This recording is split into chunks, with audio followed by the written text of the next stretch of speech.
Hello, hello. This is Adelai Brown, your heart coach, and I want to welcome you to the HeartLine with Adelai Brown. This is our space for us to come from all over the globe and grow heart equity. What is heart equity? Personal, relational, and financial wealth that we cultivate through authentic living. And it's a big deal. We living in tough times, and let's just be honest, we really can't afford to be fake. The faking it until you making it is no longer working. And it's time for us to embrace who God created us to be. And that's one of the reasons why I'm here doing the Heartline with Adelaide Brown. Every Thursday, you can expect a new show. And this week, I am so excited to have my dear friend, my work mother, as a guest on the show today. She's a mother, a grandmother, a Mimi, excuse me. She's an entrepreneur. But most of all, she is a beautiful queen who is focused on growing heart equity in her life and her mission. And I'm so excited to have her here today. I'm excited for our conversation. So welcome, welcome, welcome, Lori. How you doing? I am absolutely awesome and amazing. I am so excited to be back here with you in this space again. Thank you. Thank you, sweetheart, so much for having me. Thank you. Thank you. Thank you for being here. Thank you for accepting the invitation. And just let the people You're know who welcome. you are. Introduce yourself a little bit more. I knew I couldn't do much justice to who you are. I wanted you to get the chance to introduce yourself. Oh, you did just fine. Well, I'll go ahead and take it from here. As they say, the biography, right? So I am Lori Johnson, also affectionately known as LJ. I've been on radio here in the Charleston market now for about 23 years. And I am really, as you said, I am a mother of three and a grandmother of five. And I am just really enjoying the stages of motherhood and being a grandmother too. And I am what's known as a serial entrepreneur. I also have a background in acting. I've done some stage plays with Charleston Stage Company. I've done some commercials in the area. I'm from Brooklyn, New York originally. I am really happy and proud of that. I believe that gave me a foundation to replant myself here in the Carolinas. I have been here now more than 43 years, I think. So Oh, in the wow. Gullah community, we would say I'm a probably a Kumya, but I feel like I'm a bin Kumya. Yes, yes, you You know, definitely are that. yes, yes. So with all of that, there have been some exciting times. There have been a roller coaster ride of different things that have happened while I've been here in South Carolina, as well as in New York. So I truly believe the combination of those things have brought me here where I am today. And again, I'm just really grateful to be here to have been asked by you to come on the show and share however it is spirit leads today. So we're doing that. Awesome. Mhm. Awesome. Awesome. Well, we're so glad to have you. And really, you and I, we always have really good conversations. And I mean, Mhm. we connected back in 2018 when we were both, I mean, we connected prior to this, but I feel like we really made our connection when we were hosting our morning and midday radio shows on Kinetic Hi-Fi. Shout out to High five, shout Ramsey, out. yeah, shout out to Ramsey Lewis and everybody over there. But it was Yes. really a blessed time. I can say Mhm. working in the radio with you, you would come in at 6 in the morning, 6 to 10, and I would do 10 to 2 or 10 to 3. I can't remember Yes. exactly what it was. Um, Mhm. but it really was a blessed time. And I think that one of the things that we made the most connections on were we were both in a space where we were growing. I Mhm. had at that time all the children were still home. Akaris was in high school. I think she was like in 10th or 11th grade. And how they say life be life and life was life and I feel like we made a connection because we both acknowledged that we were empathetic. We were feelers, right? Like, Mhm. um, we both acknowledge that we live in a world where it's almost like people are always kind of barreling through, acting like a bull in a china shop. But we Mhm. found that both of us were really attentive to people's tone, body language, the energy Yes. in the room. And Mhm.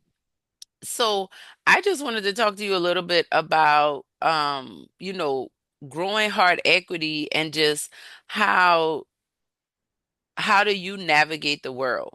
How do you operate from an authentic space? Do you have challenges with that, or is that easy for you? Just kind of wanted to talk a little bit about that because I do believe we're living in times that require us to no longer be fake, right? It Mm. requires us to no longer act like we're okay when we're not. It's like the acting is up. You mentioned how you've done acting, you're an actor yourself, but Mhm. there comes a time when you have to, the script comes to an end and it's time to go back to who you really are. So just wanted to talk a little bit about that, or you could jump in however. I'm glad you took me back to our very first beginnings because it was a time of really big transformation. I say transformation, transition, all of those pivots, all of those words were coming into play because I was at the time had reconciled my relationship with my dad. He and I did not really have a good relationship coming up. I always would say that I was an accident. I used to say I was an accident that he and my mother didn't plan to have me. Um, read between the lines there. But I never had a close relationship with my father. And when you and I came together, I was at a crossroad because, he was elderly at the time and he was being faced with dementia. He had some early onset dementia.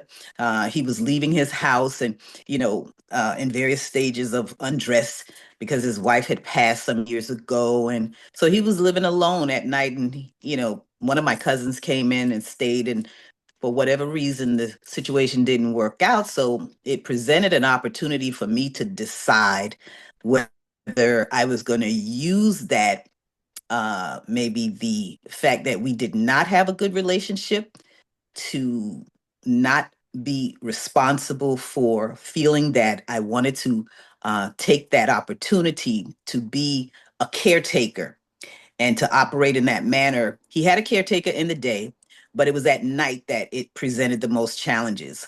So I agreed to move in with him, even though he and I did not have the best of relationships. As a matter of fact, I'll just be real honest. Growing up, he would say to me sometimes, "Oh my God, every time I see you, you always need something." And you know what? He was right, Mm. because I was a single parent growing up. And yeah, there were situations and times where I was really on a financial roller coaster. There was a lot going on. I had low self-esteem. I was really struggling with depression. More on that later. Just so many things were going on in my life. But Marriages, why wouldn't as you a matter of need fact, your right there. daddy? That wasn't fair though. Just to kind of Exactly. jump in right Yeah, there, yeah, like for me, of course yeah. I I need needed him. something from you, dude. You my daddy. Yeah, I need something. You my I daddy. need it. But I like that. you see how you've had to kind of protect yourself with like an explanation why. I don't need a reason Hmm. why to Hmm. need my daddy. I need my daddy. Hmm. Hmm. But that's I the need my condition daddy. that's the conditioning that we go through. I apologize. Go ahead. I just when I hear No, no, that, no, it's no, no. like, That's a good. It's a yeah, yeah. No, it's that's like what we because do. I You know how feel we like a roll. lot of people listening, that's really the purpose of the Heartline. It's a place for your heart to really be able to speak, right? Because a lot of people listening, we do that. We make up excuses to explain away the pain, to explain away the embarrassment, the rejection, the abandonment, the confusion, right? And because we love people, sometimes we think, Mhm. well, if I love them, I can't acknowledge how bad that hurt. No, we can hold the tension with those things. And that's just something hearing you talk about that, regardless if you were a mistake with my air quotes, because I too am a mistake type of child, right? But we're not. So, but regardless if you came from a planned or unplanned situation, there is still a responsibility. Because the truth of the matter is, your father made a decision. that could have caused him to have a child, and he did. So it wasn't your fault, though they will make us feel that way sometimes. But that Mm-hmm. just goes Mm-hmm. back to Yeah. a lack Yeah. of accountability. And that's Yes. something that Yes. we are really missing in our society right now. Everybody's hurting, so we want to blame somebody else. But we really got to be Mm. accountable for our actions and Yes. the byproducts of those actions, the produce Mm-hmm. of those actions, the fruits of those The actions. fruit consequences of Come those on now. I actions. would, and yeah, Yeah. and I don't even know you not a consequence. Exactly, You feel me? and but that was part of my limiting belief system that I built up over the years, from a child, when I first found out that he wasn't my father, was I was what 12 or 13 years old. So, stories for another day, believing that someone else was my dad and then coming to find out that he was. And so now here I am feeling like I've got to play catch up to develop a relationship with you, and then you don't want a relationship with me. And so and then it created Mm. a lot of confusion within my life. I'll just put it like that. And I know, unfortunately, for real, there's a lot of people out here that have the same story. But I think Yeah. that what it is that we need to be honest about is, like you said, the consequences of our choices. A lot of times we hear stories. I remember Kirk Franklin recently, him coming out with that story with his father. Did you see that? How powerful that Yes. was? Yes. Yes. Oh, I honey, wanted that to thing have had a me in a session with chokehold. Kirk.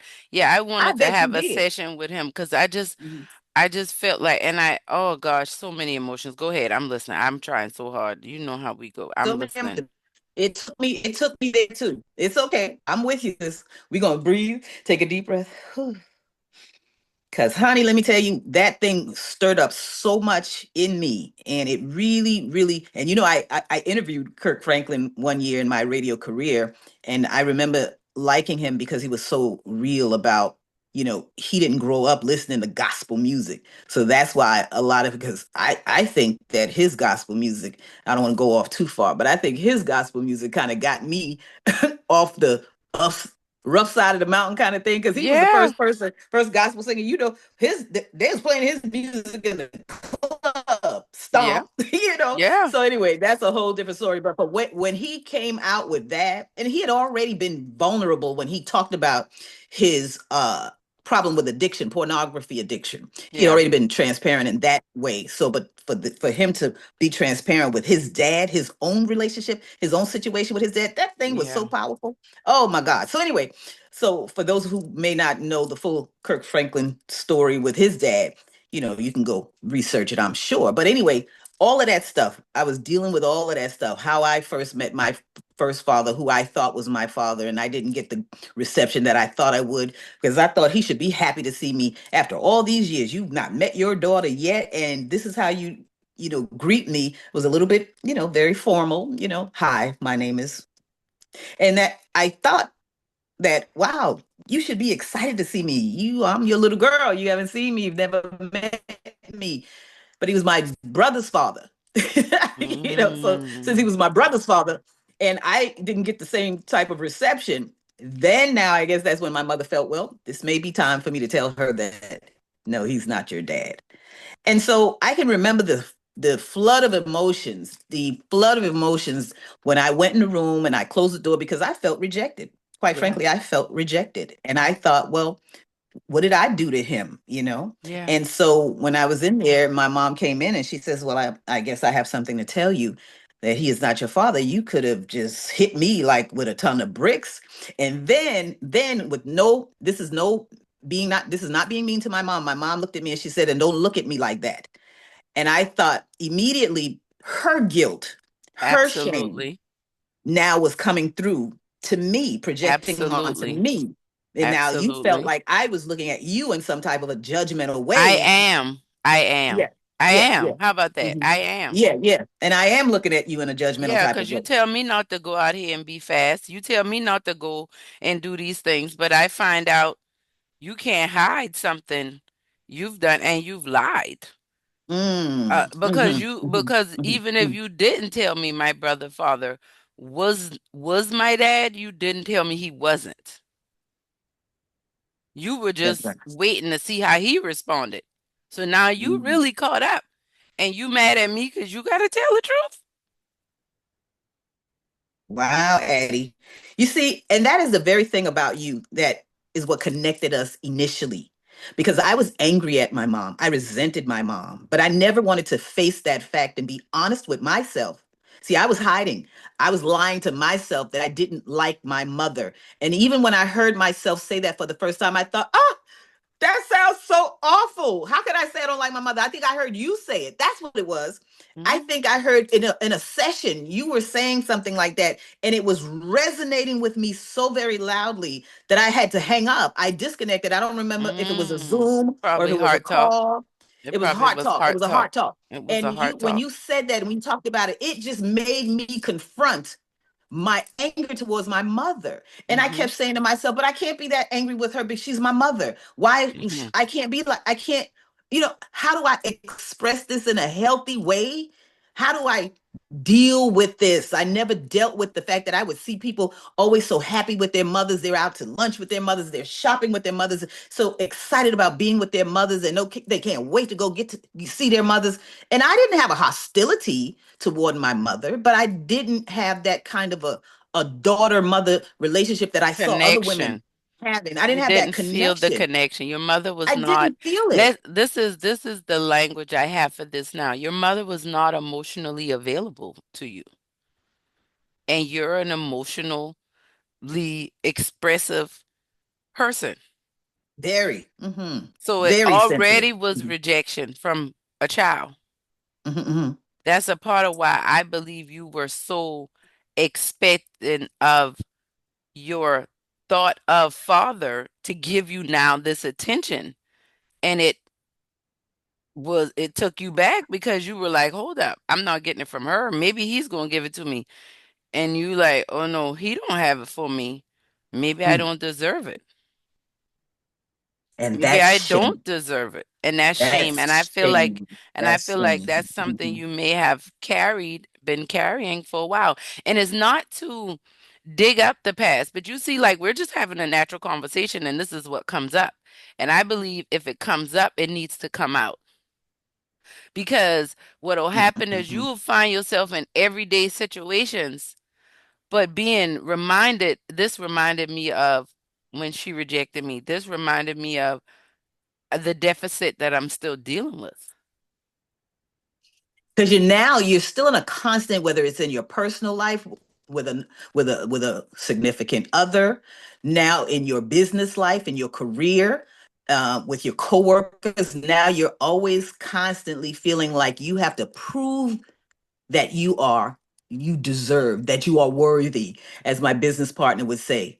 Now you have to prove it. You have to go above and beyond to prove your value. Make people see how valuable you are. Make people see how you can add to their life. Make people see how, oh, I'm really a good, you really want to be with me because I'm very good. I'm really good at what I do. I can help you with this, I can help you do that. And now you're putting yourself in all of these situations. You're just twisting yourself into all kinds of pretzels, trying to make people like you and just to make people accept you and to make people agree with you and to make people no, you're agreeing with other people and you are not even being true to yourself because you know that some of those things don't even align with you and what your spirituality and your values are, but you trying to contort yourself to accept that. I have come to the place now where I am no longer judgmental. And I know we're shifting Mm. a little bit here, but No, you're saying we're it's so good. true because this is what it is. You're now in this constant cycle of trying to prove your value and your worth. And unless and until we as women, especially, but men have it too, but especially We because we're do. women, we're going to deal with our sisters first because we have to realize, first and foremost, unless you stop pretending that it's not your story, that you're not disliking your mom, that you're not disliking your dad or disliking your baby's father, and you don't want to see him move on with his life with his new wife and his new family. And you create all kinds of situations, stories for another time. So now, unless and until you really face yourself and look in the mirror and say, you know what? I'm really hard to deal with. You know what? And you got to go deep. Lay the axe to the root. I think that's what the Bible says. You have to go deep, and that's what I had to do. I had to go deep, lay that axe to the root, and you helped me with that, to deal with my heart and to understand in a way that was healthy for both me and my mom, that we could Yeah. get through this, Yeah. that we can. And I had to confront her. I had to come clean with her. And I'll never forget the conversation that I had with her when I finally was able to get the strength to confront her and to say this, and she apologized. And sometimes I Oh, think that's all we need is to that's all hear. you needed. That's all we needed to hear. And I go back to my daddy when I moved in with him. He was almost 90 years old. And I said to him one day, I said, when we were in the house, and I said to him, I said, because I even had to ask him if it was okay for me to call him daddy. And he said, well, that's who I am. I said, well, I never called you that. I used to call you Scotty, like my mother called you. I never called you daddy. And so in that moment, when I said that to him, I says, can I call you daddy? He says, well, that's what I am. And I said, I never called you daddy. So that's why I felt awkward. And if you will let me, and he was like, of course you can call me daddy. So I said, well, daddy, whatever I said. I said, every time I used to come to you throughout the years, now he's almost 90, and here I am, like what, in my 50s. And I said to him, I said, every time I would come to you to reach out to you to try and develop a relationship with you, you always treated me like I was a pain in your ass. I You want to be can use nice. it. And You he can use said, it. This you I can can use say it. it. Yes, you I told him, can. I said, you always treated me like that. And I did not like being treated like I was a pain in your ass. And he laughed. And I said, it's not funny. I just stopped him just like that. I said, it's not funny. I'm not laughing. And he looked at me and he realized that I was deadly serious. Yeah. And he, in that moment, hung his head and said, I'm sorry. Oh, He did too. So in his and God gave him 6 months to live. oh, And I Jesus. moved in, and you were over there. You visited us over there too. I moved in and I was able to have 6 beautiful months with him. We bonded, and I felt like I really connected with him in that 6 months the way I would have wanted to connect with him all my life had he been there from the day I was born. Mm-hmm. Even though we didn't have that, I didn't, I no longer dwell on that. But I'll cherish the 6 months that I moved in with him. I was hit there for him. And we just had some Y'all did. major bonding moments, some major times. He Y'all was have like, fun. he would sit in the mirror, he would sit in the window, and he would be excited when I come home. He'd Yep. smile, and girl, that thing would just grip my heart to see him happy and light up when I would come home. And oh my God. And I felt like his princess, because I used to say that when I was growing up, that I should have been my daddy's princess. Not, I used to say that when I was a young girl, right? And I got a story about that, being known as the Gullah Princess. That's my brand now. But I got a story, a real deep story I'll share at some other time. But I always often said I should have been my daddy's princess. And so it was in that 6 months that I tell you what, we made up for lost time. We really made up for lost time. And it was just a treasure. It was just an experience that I'm so grateful. I miss him, but I know he's with me in spirit. I Yeah. know that he celebrates me and he encourages me in my little mixy entrepreneurial way, in my, and I'm just grateful. So saying all that to say, we as women, as men, we are worthy. That's part of a movement I'm on, and I'll share that later on. I am worthy, the movement.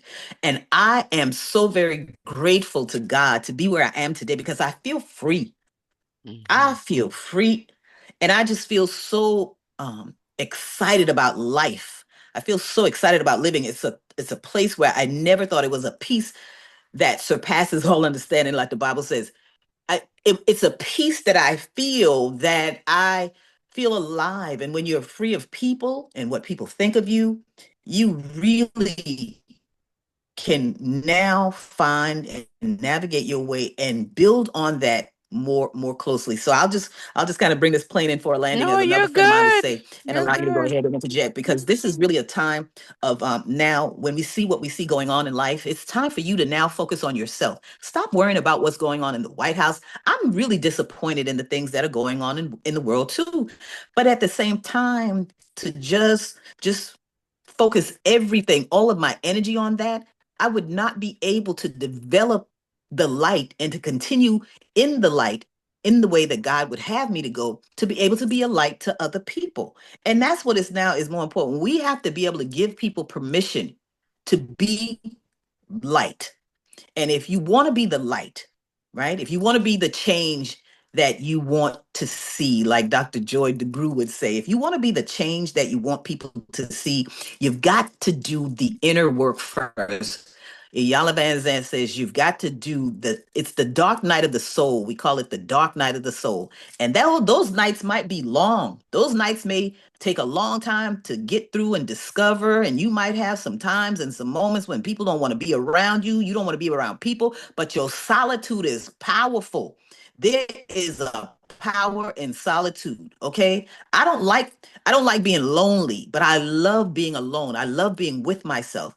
I love celebrating the nature, being in touch with, just grounding. I like taking my shoes off and walking in the dirt. Didn't we do that when we were kids? It's like we just had such a I carefree. still do it.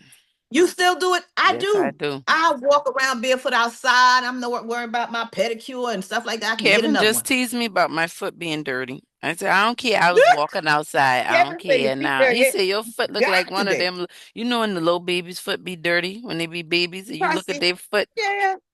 I was outside walking and it was so funny. But you're right. You're right. But Got you to get feel back good. to it. You draw an energy from Yeah. the earth. There's life in this earth. There's a vibration and an energy in nature that we just overlook. I was driving, and the canopy, trees create a canopy on one side of the road to the other side of the road. Do you ever wonder why they reach out to each other and they create a canopy? Instead Mm-hmm. of growing straight up, they reach over Mm-hmm. and they create such a beautiful canopy. Mm-hmm. Beautiful. Life, energy, Mm-hmm. living, vibration. Mm-hmm. That's what it's all about. And so when Mm-hmm. we did that as kids, we didn't know. We were so happy. We were enjoying each other. Some of us was eating dirt. We was making pancakes out of dirt with mud and water and stuff like that and stuff. We Yep. was crazy, but All none of of it. that stuff ain't kill us. No. It We was was in the fun. rainwater. We were It was taught. fun. It was nothing wrong with it. It was healthy. It was It good. was, yeah, it was It good. was It good. was It the was the good of the earth. earth. Oh Mm-hmm. my God, girl.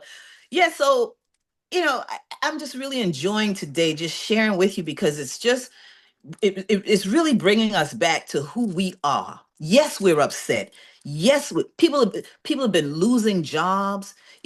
We're upset about these things. We're concerned about it, but we at the same time we have to come alongside one another. And everybody is not your tribe. I know you often talk about this too. Not everybody is your tribe, but you have to really find who you really resonate with. I know that some women, when we are in various stages of our growth, right? Mm-hmm. We might be a little prickly.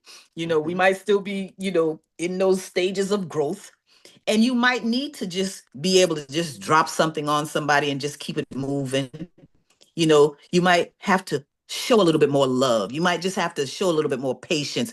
A friend of mine says you might need to show somebody a little more grace, give them a little more grace, Mm-hmm. right? Mm-hmm. But at the same time, that when you're in your intimate times, you have those people that you spend the most quality time with because they charge your batteries, right? Mm-hmm. Mm-hmm.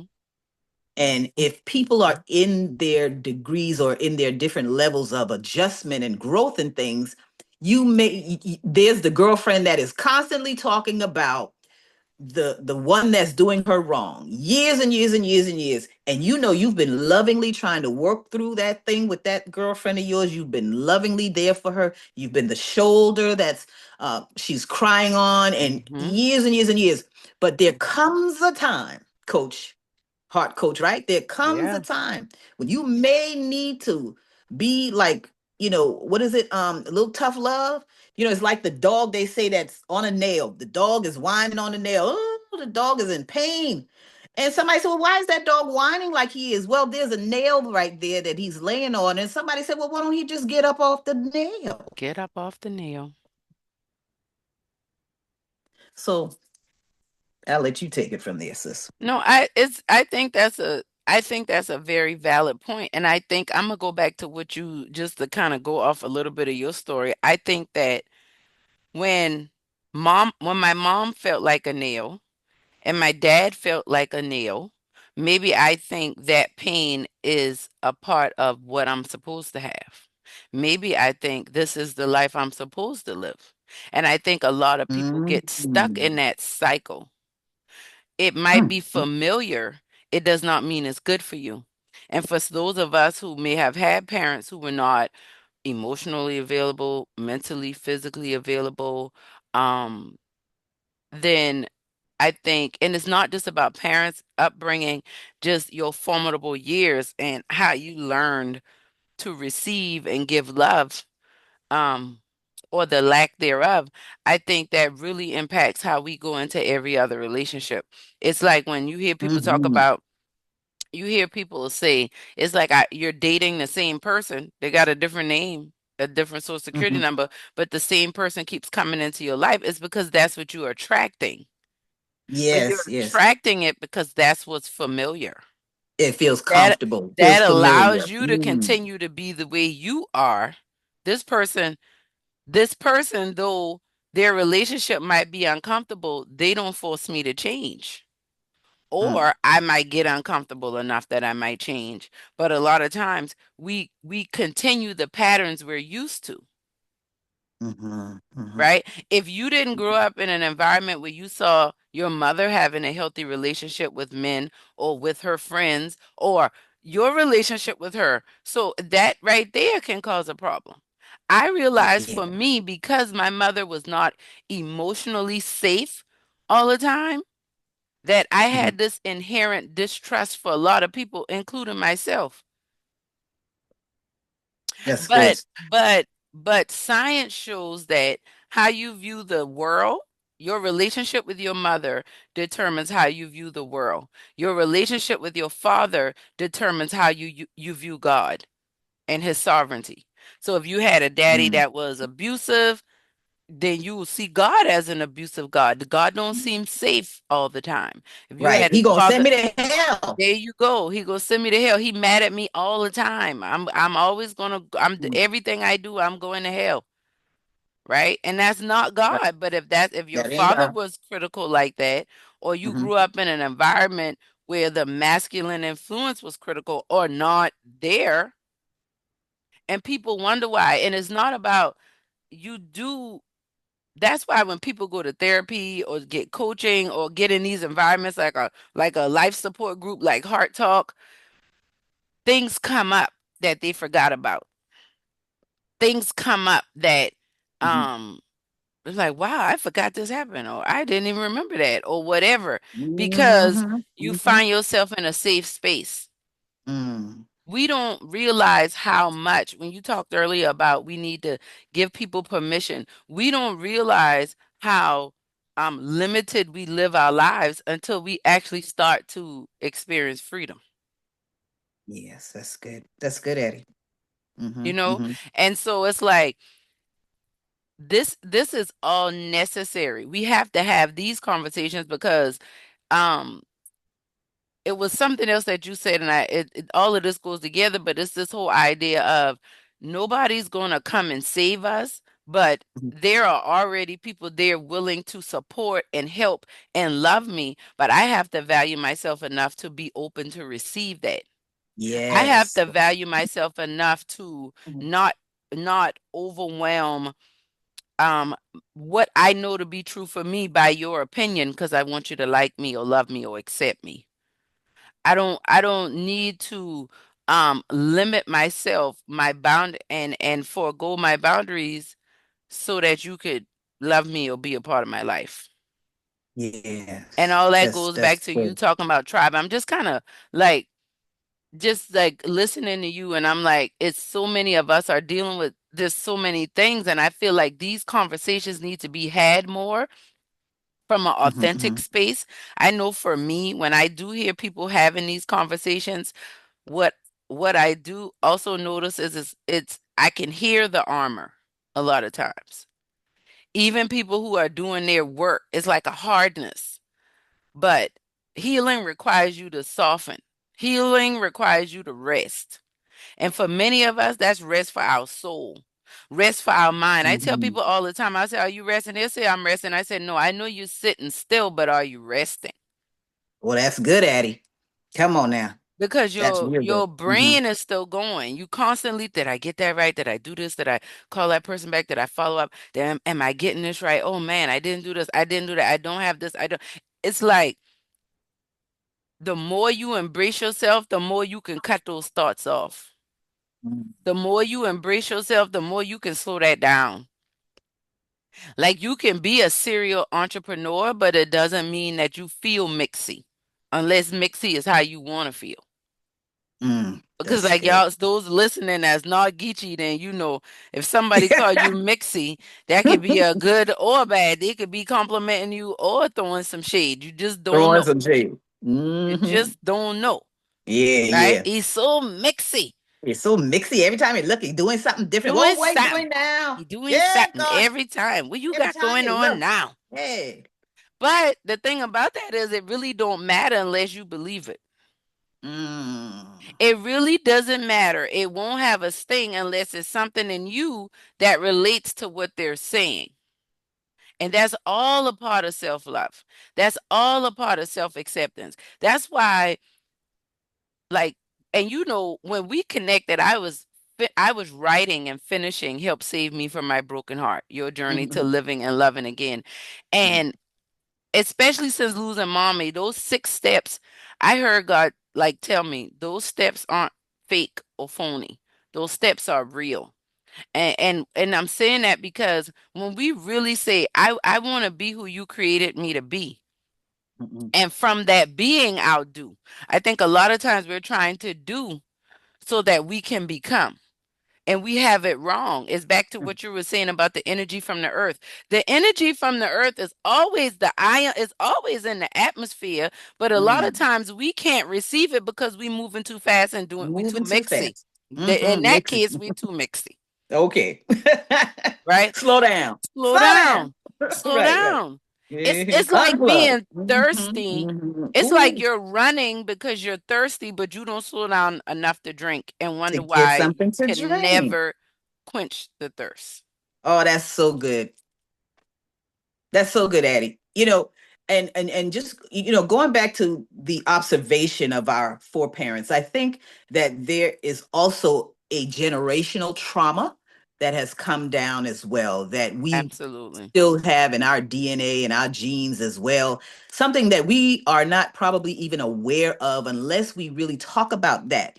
Because our ancestors, they dealt with some horrific conditions, some dreadful times, and sometimes some of the things and some of the choices they may have had to make may not have been what we might consider the best, but at the time they may have been what was best then. So our parents, my mother's 88 next month, and so I have to give her grace too, because I realize, as you said, we are what we live. There was a poem back in the day, back in the 70s in Brooklyn, the environment, you touched on the environment about how children live. You Mm-hmm. are what you live. If you Mm-hmm. live in a toxic household, that's not always the case, because didn't Sly Stone say, one child grows up to be somebody that loves to learn.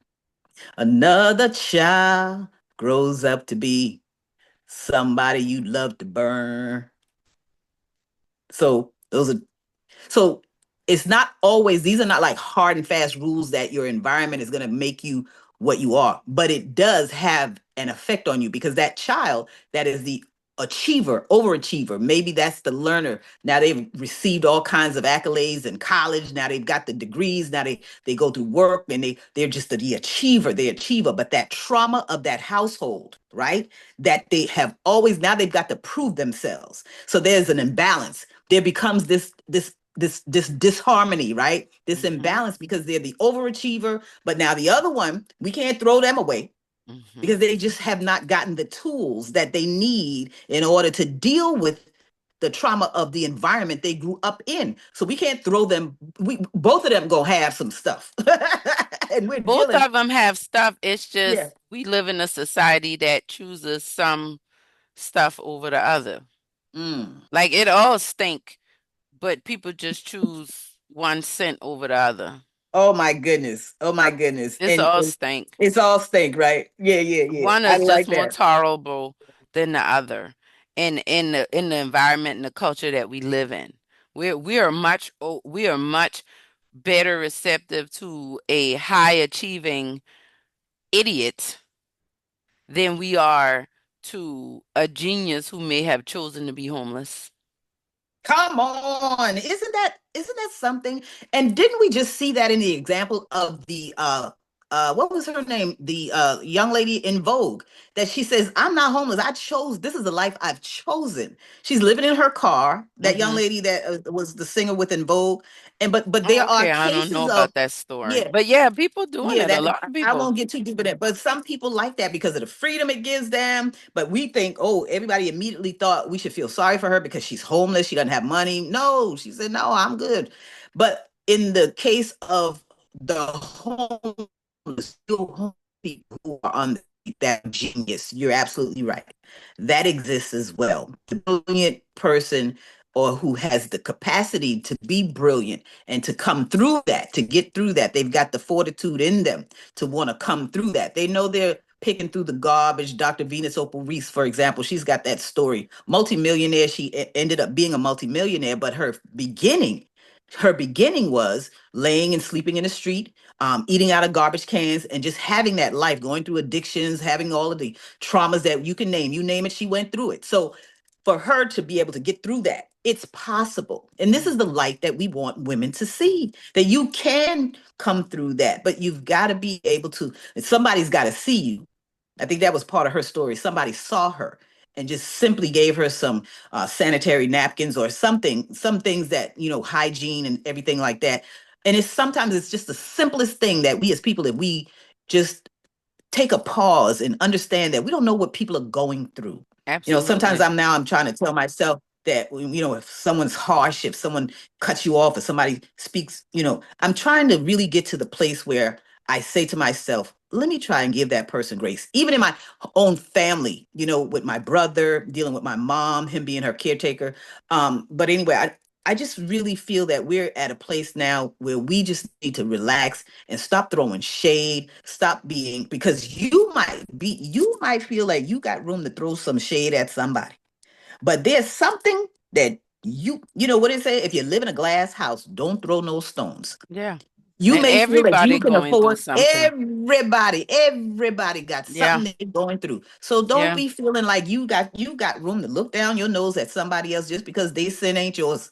What's Yeah. your sin? What you dealing with? You got some skeletons in your closet too. So back to the generational trauma. So sometimes we know that these issues that have been hidden, the babies outside of wedlock, when you get pregnant down here, and that's the thing, they used to send you away. And Hmm. so maybe that creates a situation where you don't really know who the father is or who the mother is, or the father don't even know they had a child. The mother done got sent away before he even know that their encounter caused a baby, a pregnancy. And I know we're Hmm. going in different directions, but it all boils back down to what's going on in our lives and getting back to the root. There are Hmm. so many unraveling stories that are coming about, doing your DNA testing, your background. People are able to find their fathers. Two women that I know, because of our connection DNA testing, they were able to figure out who their fathers were. I think Mm. everybody needs to know who your daddy is. If nothing else, you got to know who your father and your mother is. Yes. Okay, because that's who you are. That's the essence of Yes. who you are. and Yes. all of that that comes along with that, so you can go along in life not really being authentically who you are, or being authentically who you are because of who you're connected with, but you're trying to be something you're not. Mm-hmm. You're trying to be something you're not, and but genetically who you really, really are is really coming out. That could be genius, that could be both negative and positive. If you're Absolutely. truly a genius because you got genius in your family line, I'm thinking of all of the musical genius that I discovered that's in my background, all of the acting genius I've discovered in my background, people who were on the streets, even being as I feel like when people are like street vendors, put it like that, and they're out there and they're doing their thing and they're handling their business, but they might not be do whatever they're selling may not be good for the community, but the skill set that they have Yeah. in running those businesses, let's take that skill set and bring it all together. So now I'm finding that maybe that's the reason why I love so many different types of things. My grandmother used to call me a peddler, because I used to like take products from door to door, salon to salon, barbershop to barbershop, and just sell those things. So you really have to know who your makeup, and I just want people to be able to slow down. I feel like I want to tell myself to do that right now and just discover yourself. When you come into an awareness, when you just take the time to really pause and bring yourself to a place that no matter what anybody says about me, I am going to be who I am authentically. I'm not going to judge other Mm-hmm. people. And sometimes the way you were raised religiously, that judgment comes into play, and you wear that like a badge of honor that you get to judge other people because they don't serve God the way you do. And that's a whole nother show. Jehovah's Witnesses is what I don't knock them. I'm not judging them, but I understand that the culture of that whole community was, we are better than others because we do it this way or don't do it this way. So see, that further fuels that thing of trying to be accepted. And I'm talking about Absolutely. myself. My mother never embraced church. She never embraced the Jehovah's Witness, but she wanted me and my brother to know about God. But they would come to your house and bring you God. So she liked that part. They'd come to your house and sit in there for an hour and give you a home Bible study, and you was good. So my mom felt, oh, my kids are gonna learn about God because this person could come to my house every week and study the Bible. But the culture of that is, and this is true of most religions, now you have a reason to feel that you are different and you're better because, you know, you call them Jehovah and nobody else does. I was shocked when I heard a church person when I was coming through that ordeal. When I heard somebody from church say Jehovah, I almost wanted to Yeah. say, you can't call them Jehovah. Only Jehovah's Witnesses call them Jehovah. Mm-mm. you That's the know, conditioning. this the conditioning That's the is. You conditioning. you see what I'm Yeah. saying? And the enemy So was all of at you this, at an early age of wanting to be accepted. eh, That's what it sounds like. It just sounds like you fell into that, just looking for that mothering, looking for that fathering, looking for that validation. And it's not to say that nobody wasn't around you and loving you. This way it goes back to knowing love languages, knowing how to communicate with people on the way that they receive it as mhm, well. Children are like that. Um, and I just, hearing you, it's just like I can hear all of the growth and I can still hear where you're working through, where you're still being absolutely. kind to yourself. You're learning to give yourself more grace, like you mentioned earlier. And that's important. That's like the biggest part. It's not, people hear you and say, well, you just need to get over the past. It's not that. The past is woven through every fabric of who you are. And things that we go through in life, situations, circumstances will trigger thoughts and feelings and emotions. And a lot of times it's not even about what everybody else is saying to you. It is what that inner voice is saying to you that is so Mhm, toxic and so mean. And mhm. the work comes to silence the voice and silence the noise. And a lot of times we can't silence the voice because we won't deal with what is creating the voice, Come which is on, the that's right. past experiences. And the nail, that's the nail, right? That's the nail. Mm-hmm. That's the nail. And though that that wound, that area may always be sensitive where Mm-hmm. the nail hurts, but it doesn't mean it has to be infected. It doesn't have to be an Mm-hmm. open wound. It may always be a little more sensitive because it's been wounded for so long, but it doesn't have to stay like that. Restoration can happen. And I think a lot of times, especially in our culture, what I don't think we talk enough about, and I want to talk more about this on the Heartline too, is working on yourself, getting better. It is very uncomfortable. You Oh, talked yes. earlier about the dark night of the soul. It feels like death because you are dying. The Mm-hmm. identity, the identity that you know is dead. It's dying. And you're Mm-hmm. Mm-hmm. desperately trying to hold on to it because that's all you know. And it's so scary to see the world from a what it's scary when you start to think, what does the world look like with me not being so mean and critical to myself?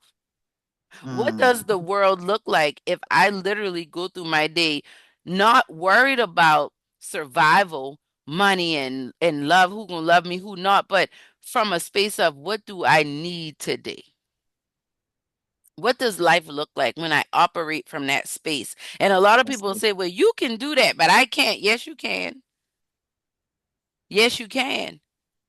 We're coming to a time, I believe that a lot of what we're experiencing is because we have been too complacent to get somebody else to do it. That video went Mm-hmm. viral with that older lady, and they asked her to do something. She was like, get somebody else to do it. But we have Mm-hmm. taken that on so much. We wanted somebody else to to make us feel better about ourselves, somebody else to save us, somebody else to create what the things that we need. But God is like, no, I have put these gifts and treasures in this earthen vessel. That is Come you. on. Now I That is. need you to produce. I've Mm. sown the seed. I need you to produce the fruit. Yes. Yes. Absolutely. And that's what we're doing. That's where we are right now. And I just want to commend you because the work is never done. As long as I learned the story and I got to go back and look into it, but it's this lady and I can't remember if she's still living or not, but it was just this story about this like world renowned. She does some type of artwork, but she didn't start learning it until she was 80 and then Mm. became a master at it. Wow. So she started at 80 because she was getting older and didn't want to get stiff and stuck because that's what people do. They get an age, they get a circumstance, they look at everybody else and they say, oh, okay, I guess this is what I'm supposed to be doing. And that's where the misery comes in. That's I right. feel like That's that's where we exactly. started as young women. We looked around. Okay, this is what everybody's doing. This what my mama doing. This what my daddy doing. This what the people around me doing. I guess this is what I'm supposed to do. And it's not. Mm. I just Mm-hmm.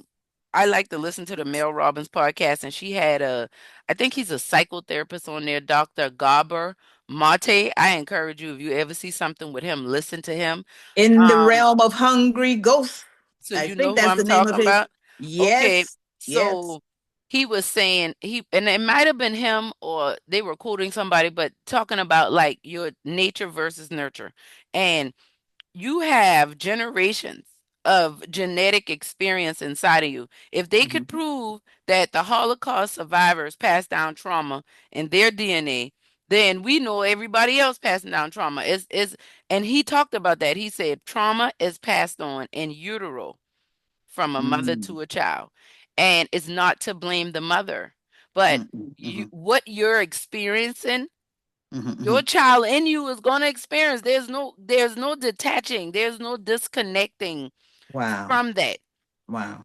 And so what he So was there's saying, shame, all right? of Or it, embarrassment for all of being it, pregnant, maybe out of every wedlock, or somebody's single husband or thing, something like that is every there. single Yeah. thing. So then when Mhm. a child can never ever think of a time in their life that they didn't feel rejection or didn't feel Mhm. abandonment, a lot of times they didn't have it because it was since utero. But that's still Mhm. not Mhm. who you are. That's Right, your right, right. very existence and being tainted by the environment that your mother is in. So when people say that's just who I am, I was born like this, really? You might have been born like that, but we still can't guarantee that's who you are. This is who you are as a product of that environment. what happens when you put yourself in a different environment that's more conducive to your healing, your growth, and your thriving. And what Like, happens, yeah, many of us never find ourselves in those environments, so we think it can't happen for us. But we don't find mm, ourselves in those mm, environments because we're so afraid of the change, the new identity, the I have to confront yeah. me. I was just Hmm, talking to hmm, Kevin last night about how um, doing hard work exposed even helped me understand the rift I had with my mother. And I told her one day after I'd done hmm, some breathing work and had my quiet time and I'd done some journaling, and the Holy Spirit revealed to me that I always felt like my mother was jealous of me. And hmm, she was hmm, like, I was never jealous of you. And I said, well, we agree to disagree. I know what I felt. But what the Lord made more clear to me is I don't know if jealousy is the right word, but I got the parents that she wanted growing up as a child. They were raising me as my grandparents, but hmm, hmm. that dynamic, my grandfather wasn't beating up or arguing or fighting, being abusive to my grandmother when I was there. He was like that when they were there.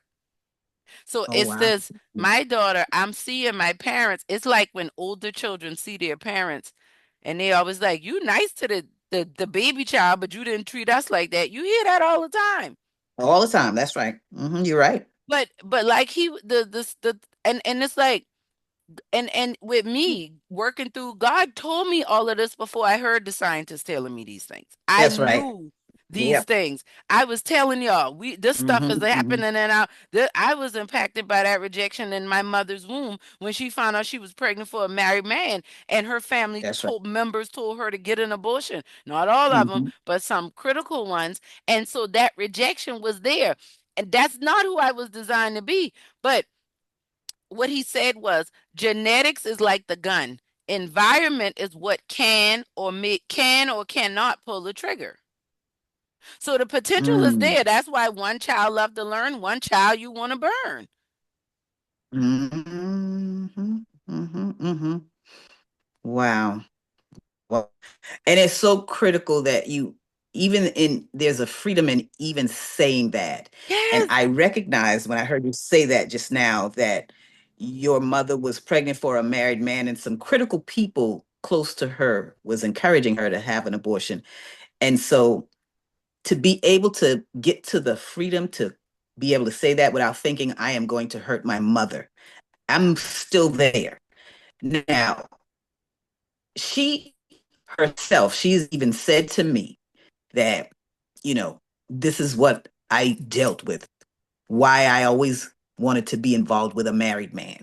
And I think that in that there was some degree of insecurity in her for recognizing that about herself. That was a self recognition that she came to, whether she got to the real bottom of why it was she was with an unavailable person, someone unavailable always. Why is it that you're always wanting to be with an unavailable person that you can only be with every now and then? Somebody that's, not fully able to give you their heart, someone that's not really fully able to do for you what you deserve without being hidden, without being, like a secret. So there is something in that because there's so many stories like ours, right? But until the women get to the place where they have the courage to say it, even if they don't say it on a platform, on a public platform. But if you are still having trouble acknowledging that, you know what I'm saying? Some people are even in denial. Oh, there are Oh, a they lot of wasn't them. married. They wasn't married. Oh, What do you she mean they didn't know. she ain't know he, so we continuously sabotage ourselves when we get to the place where we are faced with either the truth or not to tell the truth. And you are going to be, what did Yeshua, I like to call him Yeshua, the Hebrew Messiah That's said, his name. yeah, That's his Yeshua, the name. Hebrew Messiah said that the truth is going to do what? Set you free. That's what's going to make you free. And so, because if you don't say it, people around you are saying it. It's always a domino effect, right? When people know your history and people know the truth about it, And I think one of the reasons why, when even when we look at, to shift a gear a minute, when we look at situations of child molestation within the family dynamic, if you know that that's that perverted uncle, that perverted first cousin, or the mother's boyfriend, even the father, you Yeah. got those horrific cases. And the The fear mother that and the causes, auntie and and the the mother too, cousin, because the see, a mother and lot auntie. of Thank times you, we put it thank all you, on the thank men. you. And The I have men, been and having you are right. conversations with a lot of men who babysitter molested Mm, them, and their big cousin, the female big cousin, did this to them. And we always zero in on the men being predators. Women are predators as well. And I mm. want to Women acknowledge are that predators too. That's women are another that's predators another too. show too. But and you know what I was gonna say to that, and that's the fear of the person abused. They don't want to say anything because this person might be even a pastor, a reverend in the church. So you don't want to say anything because people look at him and hold them in such high esteem. Or the woman could be a woman pastor. She could have a high position, hold a high place in society. And the child, now, if you say that, oh, you fast, like you said earlier, or if it's an uncle or a trusted loved a brother that's loved or a cousin. My brother wouldn't do that. My sister wouldn't do that. So now you got to fight through this. So that's why a lot of people who are abused, a lot of young people who are abused, they hide that away. They hide that away because they're afraid of saying it because they know that the person who is there, the person that has done that to them is somebody that the other members of the family look up to. So Yeah, that's what causes people to be silent. And maybe you don't say anything your whole life. yeah. And you get to where you in your 40s, 50s, and 60s, and now people are like, oh, well, why are you saying something now? Because You I know? can't sleep at night. And I got an Okay, ulcer. And I have an okay, aneurysm. And I'm dealing with a sickness and a disease. All come because of the on. inflammation that's caused from the stress and me not being able to tell the truth to protect your feelings. I think that what we have to know, and even with what you were saying about your mom, what changed my mom and I relationship was my candidness about what we were going through. Mm, And it wasn't that I'm so bad and I could just tell people, because no, that really wasn't the case. I struggled with confrontation. I was very much one of those people that just let you get away with it until I can't take it no more, and now I'm blowing up, and now you want to know what's wrong with me. That was yeah, definitely my MO. But I yeah, that realized that that was not going to serve me, and it was not going to allow me to have a good relationship with my children. that's good. That's really Woo. what it boiled down to. I Yes. was gonna go through the same cycle with my children if I continued to be like that. So I had to start to tell the truth. And one of the first things I realized was I could no longer operate in that toxic codependent relationship that I had with my mother. Because though this is a lot of people issue, you can't grow and heal because y'all been surviving together for so long. And when you outgrow that toxicness, now you got to deal with, can I survive without this person in this capacity? Will I Mm, make it if I set this boundary? And people like to see boundaries as building walls. And I just heard Brene Brown say this, and I thought it was, I used to say a boundary isn't a wall, it's putting up a fence with a gate that you can come in and out. But it's just, let's be clear about where we stand. Let's be mhm, clear about what I need versus what you need, what I don't want, what I do want, and you could take it or leave it, but this is mhm. just where I stand. There's nothing wrong with that. But we've Yes. been villainized to think that is something wrong with saying that makes me uncomfortable. I don't like doing that. I prefer not to listen to that or go there or eat this or be around these people. And that's Mm-hmm. fine. Mm, I mhm, mhm, also can't expect other people to have those same feelings and go along and follow me either. I have to have the autonomy to say, look, this is where I am. This is where I stand. And this is mhm. why you telling the truth about your experience with your mother, whether it what it did for my mother was at first she was angry. You remember how mommy used to act sometimes. You could feel the energy. But like she said, it wasn't until after we were off the radio, the book had come out. That fall, the book came out on her birthday, May 30th, 2018. And Mhm, that September, we had a storm, mhm, right? mhm. And Right. then when the storm came, everybody was in the house. And so she was like, well, I'll read the book because I'm in the house. I might as well read the book. She had just gotten her copy and was reading a book, and she called me crying and was like, I get it now.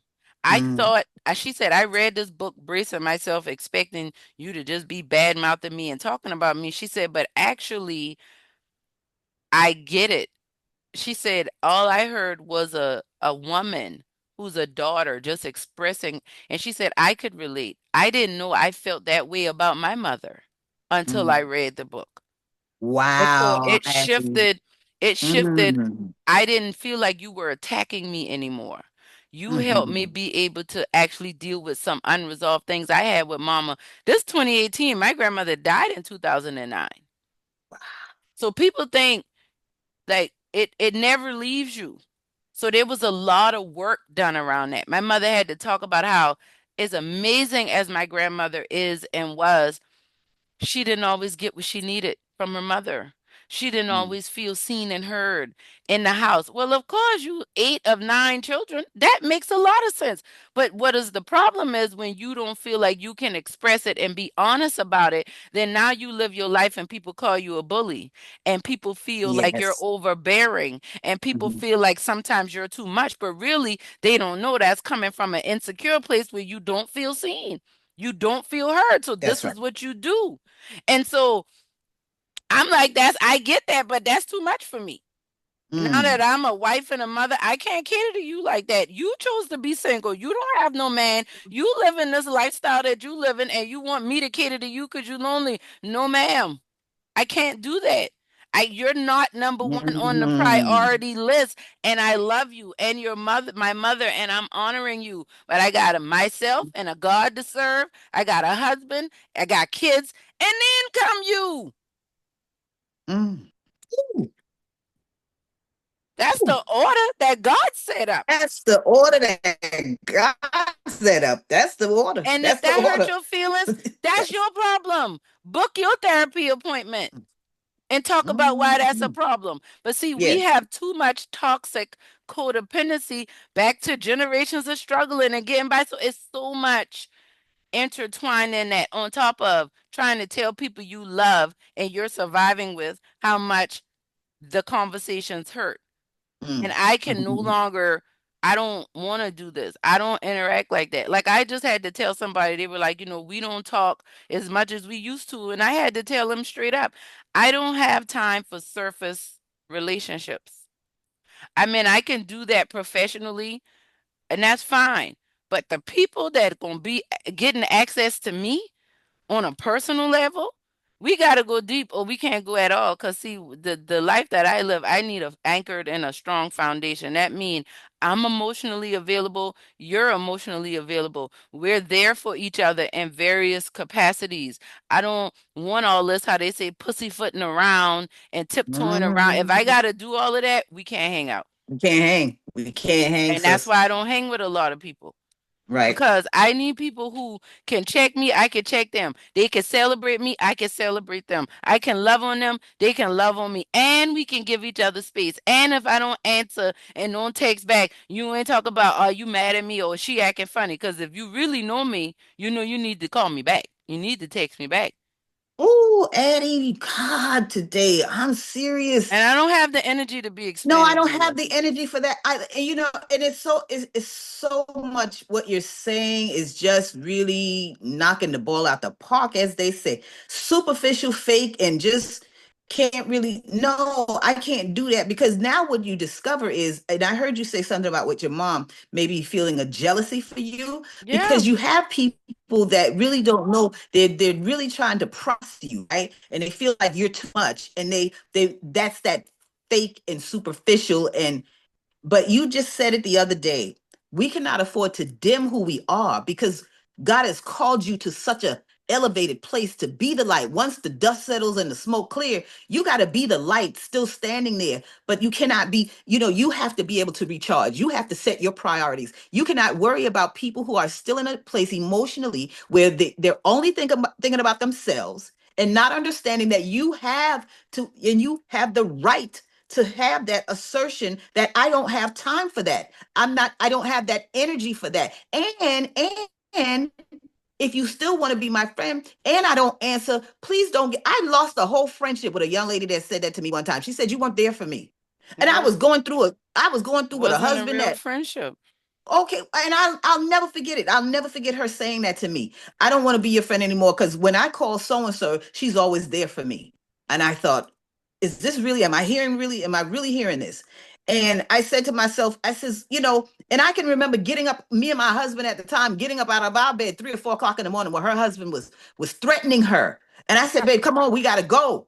And you mean to tell me that now you're gonna say to me that I wasn't there for you because I didn't continue that codependent holding you by the hand, and instead of you either letting him go or getting your own therapy, whatever you needed to do, I Yeah, could you not continue to put yeah. myself in harm's way. No, and you don't have to explain that. See, that's the other part. You don't we adults. But what it sounded like was you had an adult throwing a temper tantrum. Mm, And I don't let little kids control me with temper tantrums. So I'm definitely not about to do this with you. And it's okay. I mm, had someone get really upset with me because of an unexpressed expectation. And I was proud of myself because usually I would take it personal and be like, oh my God, like, I don't want you to be. And in my head, I was like, mm, I told her, I said, you did not express that to me. So mm. I went with what I understood. And that was that. You upset, maybe never talk to me again. That's fine. If I need to go back and apologize that the relationship I have with the Holy Spirit, he let me know. Mhm. I'll know to get that right. Maybe we just need some time or not. Maybe that was it. Maybe that was supposed to be the closed door. Maybe that was Absolutely. and I Mhm. think that that's the case. I think that we got to be okay with things changing. It's just like the seasons. I see myself with certain outfits and clothes on. I'm like, I don't even know that's cute. I don't know where that dress went. It was for that time and that season. I probably Yes. can't even fit it now. Right? So Yes. it's like being okay with where you are. Like, and I'm gonna use this and I didn't even realize when we get on here, we just start talking. We almost had 2 hours. But I'm gonna say this and I really wanna invite you back to Okay. definitely be a guest again. And I'm gonna let you before we close out, kind of let the people know where they can find you and follow you and learn more about everything with Princess LJ Lori Johnson. Mhm. Um Okay. but I think that we have to be okay with where we are in this moment. And I'm gonna Yes. use Absolutely. myself as an example, but I feel like in I feel like this kind of summarizes a lot of what we're talking about. Like me personally, so since the pandemic, I've gained about 20 pounds. And I was at the weight that I wanted to be back then, but I had all these critical things about myself Mhm, whatever. mhm, So now 20 pounds ahead. And mhm. at one point, I was like beating myself up about it. My weight been up and down or whatever. But there are some things that I'm having to work on. Um, Eating right, exercise, all of that. But there are some stressors that I've been trying to manage that I am working on eliminating because that's the problem. We try to manage stress and not eliminate it. And stress Not a little- causes mhm. inflammations and makes us sick. That's Um, right. but the thing about it is, maybe I instead of forcing myself to fit in something that don't fit, when I notice my clothes start getting tight. Okay, well, let me go get me some clothes that fit so I can feel comfortable instead of every time I get dressed beating myself up about being fat or gaining weight. I hear you. I understand. And I feel like that's where we are in life. And guess what? I'm already giving away some of the bigger clothes that I bought because they're too big, right? Mhm, But mhm. I would prefer to be comfortable in the size that fits me in this Yeah. season and then Mm. down the line when need smaller clothes I can get those, but I don't need to be stuck in the past and trying to force myself to fit in the things that no longer fit or are no longer are comfortable That's good. just because That's I good. don't want to deal with where I am right now. And that's what we're doing. A lot of us are in stale relationships. A lot of us are in stale Mm. business deals, businesses. We're in stale churches. We're in Mhm, mhm, stale mhm, communities. We're in mhm. a stale mindset and Mindset. mentality. Mm. It's That's outdated, outdated. it's Yeah. limited, it's Hmm. impoverished, and we trying to force ourselves into that. And I'm just encouraging you to just embrace where you are. It Okay. does not Yes. mean it's like forgiveness. It does not mean that you're okay with what happened, but it Mhm. means that you're going to let yourself off the hook so you can heal and move past it and improve and go forward so that Yes. you're no longer stuck there. Hmm. Hmm. So Absolutely. so so just try something else on that fits. Embrace the size that you're in. I The love it. new mindset, the new relationships. They cut you off, let them. Hmm. They walked Hmm. away, let them go. If you did something wrong, apologize and still let Hmm. them because your apology does not equate reconciliation, but you do want peace of mind. But let's Yes. continue to heal. That's the biggest Hmm. thing because why?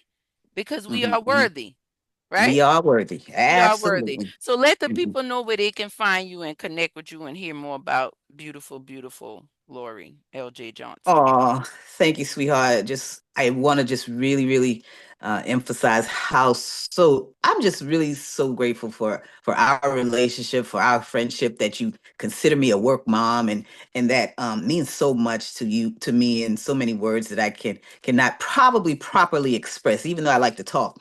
But I thank you for your embrace of who I am and seeing me. You have seen me throughout these years, and you're just real with me, and I always appreciate that. So I encourage people, get with somebody that you can be real with. You know what I'm saying? Even if it's not Addie and I, as far as your tribe is concerned, you've probably heard Addie give reference to a lot of people who are out here helping people to do the work. The Yeah. Brene Browns, the Gabor Mate. Yeah. There's so many others. People that we Jason can name Wilson, that. Mel Yes. Robbins. Yeah.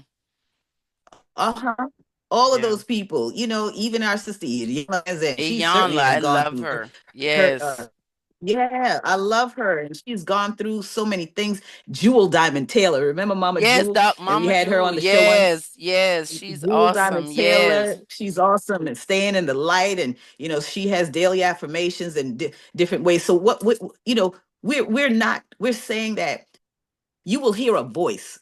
Yeshua said, "My sheep hear my voice." Maybe the voice that you hear, you have to start listening to things that resonate with you.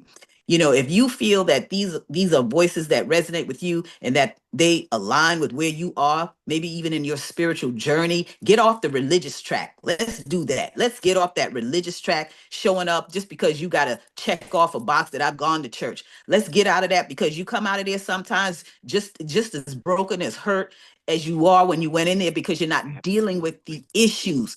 You're not dealing with the issues, the deep issues. And before I get too deep into that, I just wanted to say that because I just thank you, because we are inviting you into our tribe. We Yes. invite you into our space. We are inviting you because of this I Am Worthy movement that my business partner, Spencer Iverson, has started.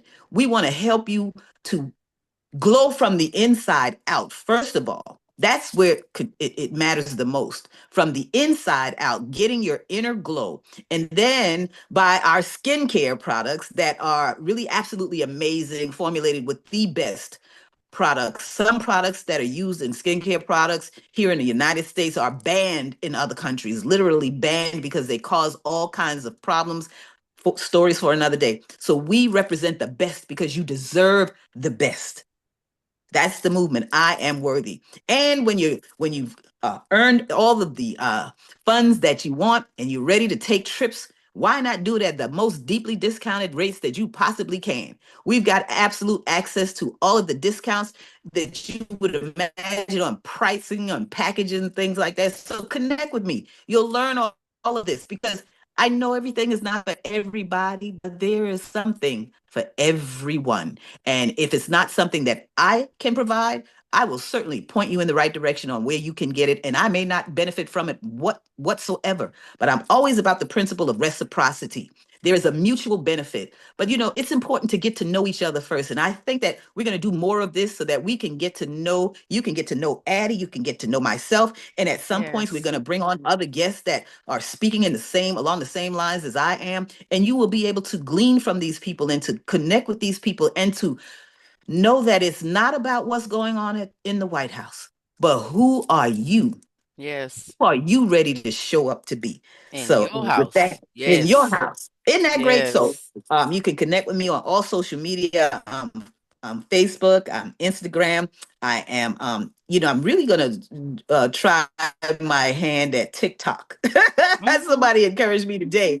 You need to do TikTok. I'm gonna try my hand at TikTok, Instagram. So I'm on all of those platforms, and so I'm also on the radio, Heaven 100.1, Monday through Friday from 10 a.m. to 3 p.m. I'm working on a podcast. Addie's helping me with that, and so I'm just excited about where I am in this phase in my stage of development. And so just thank you all. Thank you all the listeners, everyone who tuned in on today. So yeah, the heart coaching, we're doing this and this is gonna be something that I'm really looking forward to us doing even more of. So thank you so much again. You are so welcome. What's your handle on social media so they can find you? So I do have a Facebook page. If you search Lori L.J. Johnson, I will come up, but it will come up under my Igala name, which is Ufedoojo. Ufedoojo means the love of God in the Igala language, which is Nigerian. Okay, Agula stands for. It means he or she who remains will never go astray. And I chose those Igala names because I'm developing a tribe of people on Facebook who follow me from Kogi State, Nigeria, and that is a 5,000-year-old pre-colonial kingdom that we get excited about the Prince Harry and Meghan, but we as African descendant people, we have a kingdom we can look back to. It's 5,000 years old, and I have connected with them on social media, so it really helps them to embrace me even the more when I have that out there. I haven't officially changed it because I respect the name my mom gave me, Lori L.J. Johnson. That's what she didn't give me L.J., Lori Renee Johnson, but I embrace my culture because I believe that that's all a part of us learning about who we are and embracing as African American people, going back to our roots. Sankofa, that's a term in Africa that means go back and fetch it. So that's why I have that name on Facebook, Ufedoojo Agula. But it's also, you can find me there by searching Lori Johnson as well. And I'm on Instagram, Lori Johnson Boyd. I still have, that's one of the first accounts that I made. It had too many on there, so I didn't want to, and I've been married and divorced, and so that's why Boyd is there. I don't have any embarrassment about that. Moments with LJ is also one of my Instagram handles too. So yeah. Okay. Yeah, because I know Moments with LJ. I think you have that as a page on Facebook too. So you can find Lori Ufe Doja. Did I get that Dojo. right? Dojo, Dojo. Ufe Dojo.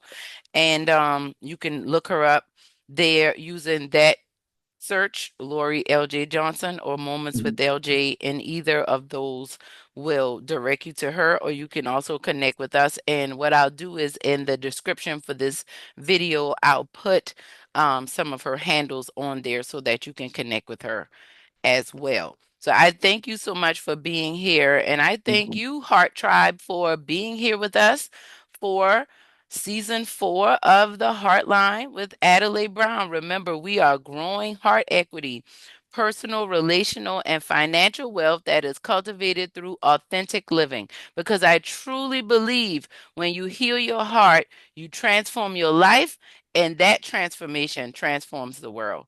I love y'all. Have a wonderful day.